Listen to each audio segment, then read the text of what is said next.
on passing by, whether they fancied a drink or not. No matter how many changes it went through, there was nonetheless a permanence about being in this place, a way in which it could put him back in touch with how he'd felt at different stages in his life. He could still see the wee shaver he once was, fronting up at 16 and hoping to get served, still see the cracked plaster on the ceiling as he lay bleeding on the lino, waiting for an ambulance the first time he got stabbed, still see the faces at the bar of boys long since dead, including some by his own hand, or, more latterly, by his word. Times like this, he found himself missing even some of those guys, or at least missing the guys they once were, before they made themselves his enemies. Stevie was one of Scotland's top gangsters. Had to be true. He'd read it in the Daily Record. Like there was a league table or something, or a chart. Up 2 places this week, it's Stevie Fullerton. As for gangster, what kind of patter was that? The only folk who still used the term in this country were the sweetie wives in the press, and wee daft boys kidding on they were darkies.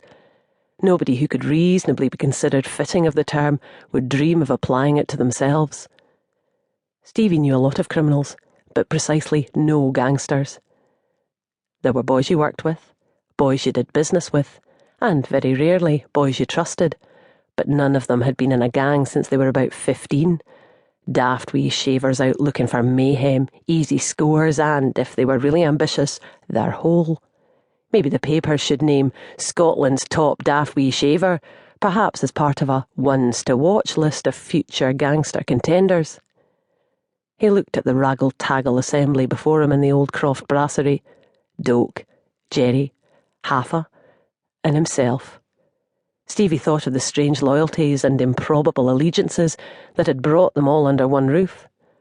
To call this a gang would be to ignore greater levels of complexity than they had to cope with on an average shift at the UN. Sheila gave his cheek a rub as she walked past, picking up his empty cup and saucer.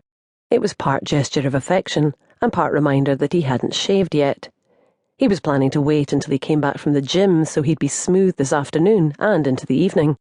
It was growing back so fast lately that his 5 o'clock shadow tended to turn up at lunchtime. Used to be he liked having the old designer stubble, used to suit him, make him look just the distinguished side of rugged. These days, although he could dye the grey out of his hair, he couldn't hide the salt and pepper when it came through on his jaw, which meant that if he missed a couple of shaves, he just looked like a jakey. So did wearing the sports gear he used to favour. He kept himself in good shape, was never out the gym, and arguably as fit now as when he'd been in his 20s, but the gear didn't work on him anymore. Past 40, the only folk you saw wearing tracky bottoms outside the gym were bin rakers and big fat heifers. As a result, it was suits all the way for him now. Bespoke ones, naturally, always the best, but though they made him look smart, they couldn't make him look younger. Why did it bother him so much, he wondered. It didn't seem to trouble Sheila that he was looking older, although maybe she just loved him too much to say. He knew for sure it didn't bother him that Sheila was getting older. Though he could see the changes in her from when they first got together, it always felt that the latest version was an improvement. He'd always liked the fact that she looked older than him. It was one of the things that attracted him in the first place. She had seemed like a woman who had seen plenty of the world, and knew what she wanted as a result.